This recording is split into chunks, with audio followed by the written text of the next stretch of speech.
Hey everyone, welcome back to the railroad, the Union Pacific Railroad Evanston subdivision in HO Scale.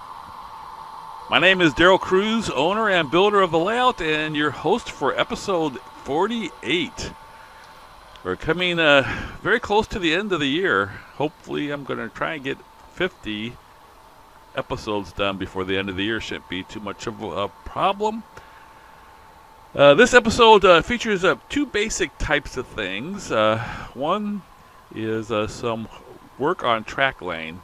I have all the main line done, but I did also do some work on secondary track, which is my main project right now, getting all the secondary track done.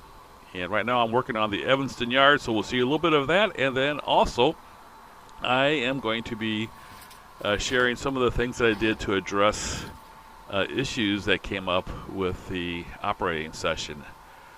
So that's what we're going to take a look at. First of all, the track lane at the Evanston Yard. I did build 3 curved turnouts. These are number 8 turnouts, 50-inch radius and 35-inch radius curves using fast tracks. If you haven't seen it yet, I did do a demonstration video on that. You might want to check that out.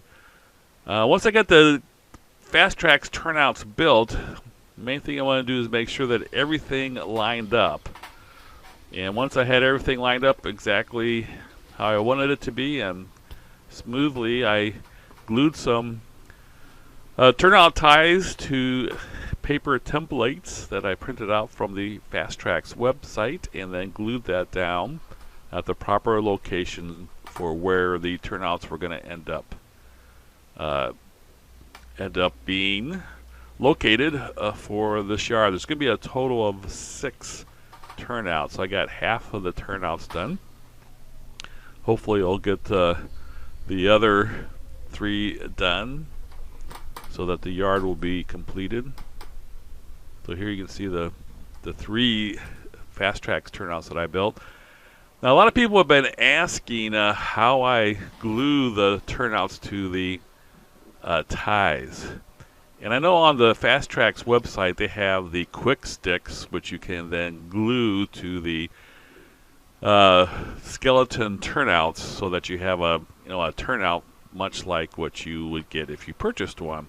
I don't really care about having that type of thing where you have the turnout and the ties together. I basically do that separately. I glue down the ties, and then if you saw from the previous little video, I drilled some holes in the PC ties, and I basically just spike the PC ties to the roadbed, and I don't really glue the rails to the ties until the ballasting takes place. Once I put ballast in and put some glue down for that, then the rails get glued permanently to the ties.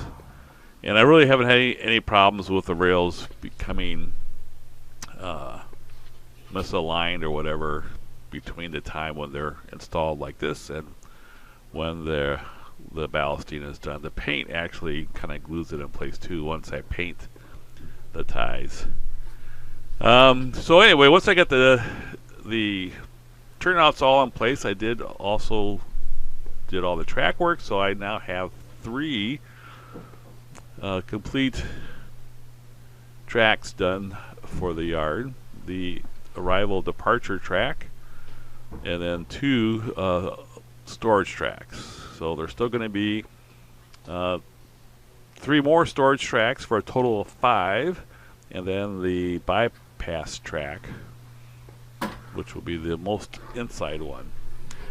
I also then installed turnout motors, and what I did is for right now, I just write down the number for each one. So that one was number 143, so I can throw the turnouts using my throttle by using the switch command. This is 145, put in 145, and then you can throw close, and it responds. Now, that's kind of how I'm going to do things for now. That would be very cumbersome when we actually get to operation. So at some point in time, I need to figure out how I'm going to put a control panel on the fascia. I'm still thinking about that, but hopefully it'll be a case where you just have to push a button to line up the tracks. Now for turnout control, I use something from a company called Team Digital, and this is a SRC 16E, which ties into the local net. You see the cables there, and then it has 2 cables coming out of it. Those are 10 wire ribbon cables, and they each of the 2 come out to these modal Gs, they're called, and then from there they hook up to the turnout motors. And it's really pretty cool. There's 2 of these cables that come out. Each cable can be connected to 2 of the modal Ds, so you got from this one board a total of 16 turnouts can be controlled. Here's the regular setup. So I highly recommend the Team Digital. Very inexpensive for the number of turnouts you can control. Unfortunately, they're no longer available, so I have to find some used. One other thing I did to address an issue that I had at the operating session was being able to have the correct signal for going into the yard. So you see, I did get the flashing red to work on that signal. So when you get the flashing red, it's a restricting signal, and you go into the yard. One other thing I did is I put some repeater signals. You can see in the mirror there, you can actually see the signal at the helix, but I installed some repeater ones so that you don't have to kind of search for it. It's much more visible. And then lastly, Chris Zuszewski, I think is how to pronounce his name. I'm working on it.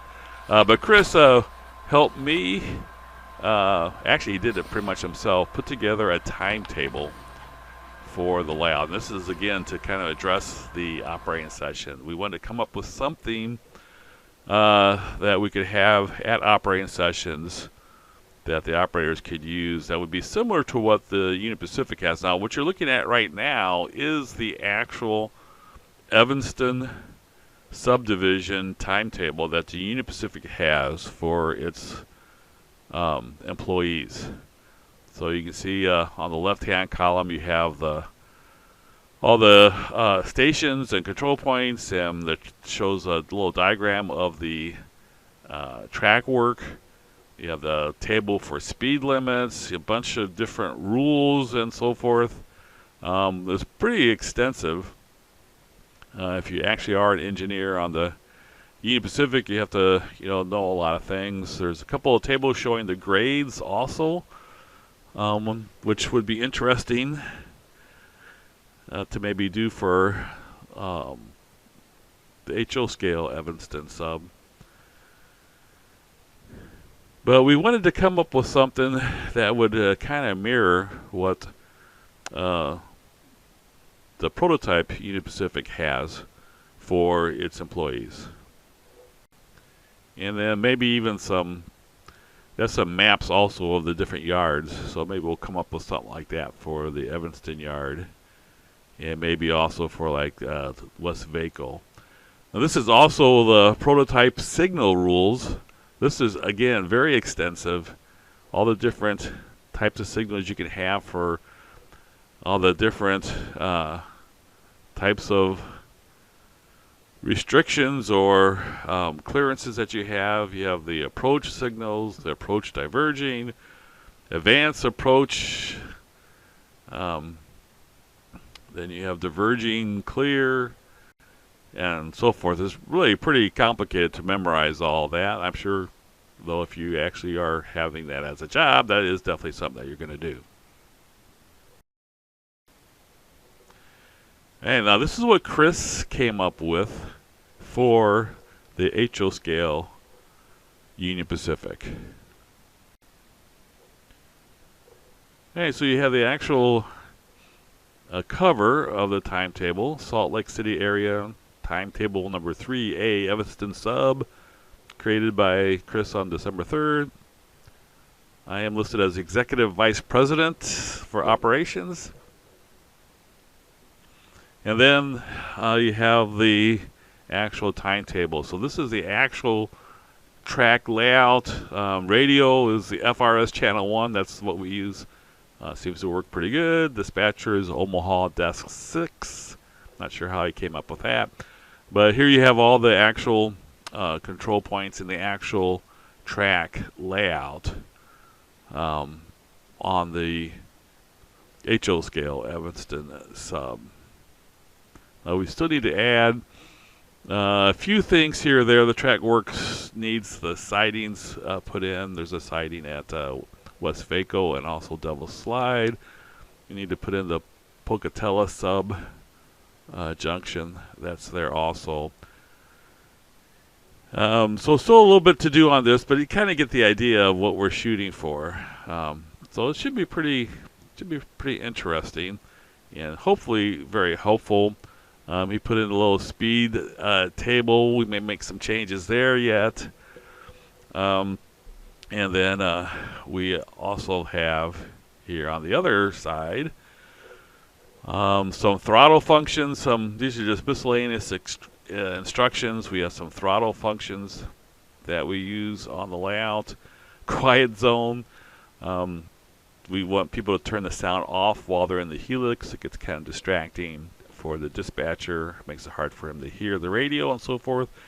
And then we have the signal aspects that we will be using on the layout. So you have the clear, which is a green, advanced approach, which is flashing yellow. And then kind of a cool one, approach diverging, is the double yellow. So I'll have to make some changes there. The approach is the yellow on top of red, and diverging clear, diverging advanced approach, diverging approach, and then we are going to have the restricting, and I think I am also going to do the restricting approach as well. So it should be pretty cool, and hopefully quite helpful for everybody as we get this all put together. Well, they can kind of look through this ahead of time or while they're here at the layout and figure out what's expected of them as they're operating trains on the layout.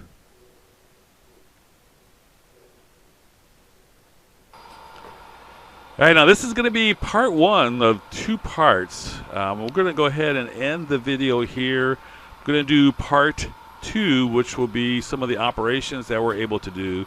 Really some pretty cool operations. Going to explain a little bit about the all the turnouts changes that I'm making at the Evanston control point. Also show you some switching that we're able to do already with just the 3 tracks that we have here. So that's going to be part 2. Hopefully get that out to you tomorrow.